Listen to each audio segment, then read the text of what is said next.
নিজের জন্য নববর্ষে কি বানালাম সেটা আজকে তোমাদের সাথে শেয়ার করব। তো দেখো, তার জন্য আমি কাঁচরাপাড়া একটা দোকানে চলে গেছিলাম। সেখানে আমি ডেসক্রাইব করার পর দাদা আমাকে একটা কাপড় দেখালো, সেটা আমার ভীষণ পছন্দ হয়েছে।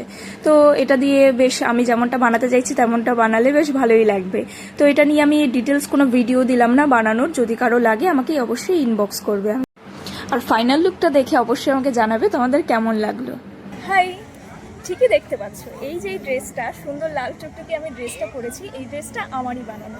আর আজকে যেহেতু নববর্ষের দিন, নববর্ষ মানে কি নতুন ড্রেস, নতুন লাইফ, সব কিছু নতুন। তো আমার এই নতুন ড্রেসটা কেমন লাগছে। আর দেখো, এটা আমি ক্লোজলি তোমাদের দেখাচ্ছি। এতে দেখো আমি হাতাতে এখানে কাটস লাগিয়েছি, আর এতে আমি ডরি অ্যাড করেছি। ডরিটা অবশ্যই একটু লম্বা অ্যাড করেছি। আর এখানে যে টাসেলগুলো দেখতে পাচ্ছ, এটা কিন্তু আমারই হাতে বানানো, ঠিক আছে। এই হাতেও আমি সেম বানিয়েছি, ইভেন গলাতেও আমি সেম ডিজাইন দিয়েছি। আর ব্যাকে দেখতে পাচ্ছ, ব্যাকে আমি এখানে ডরি দিয়ে দিয়েছি, সেখানে আমি টাসেল অ্যাড করেছি, ঠিক আছে। আর এর ঘেরটা দেখতেই পাচ্ছ, এর ঘেরটা কতটা সুন্দর, কতটা ঘের হয়েছে। আর যে নিচে আমি ঝালরটা দিয়েছি, এর মধ্যে আমি অনেকটা ঘের অ্যাড করেছি। আর এই টাসেলগুলো আমি অবশ্যই কন্ট্রাস্টে রেখেছি, কারণ যেহেতু পিঙ্ক আর অরেঞ্জটা দেওয়াতে মানে আরও বেশি সুন্দর লাগছে।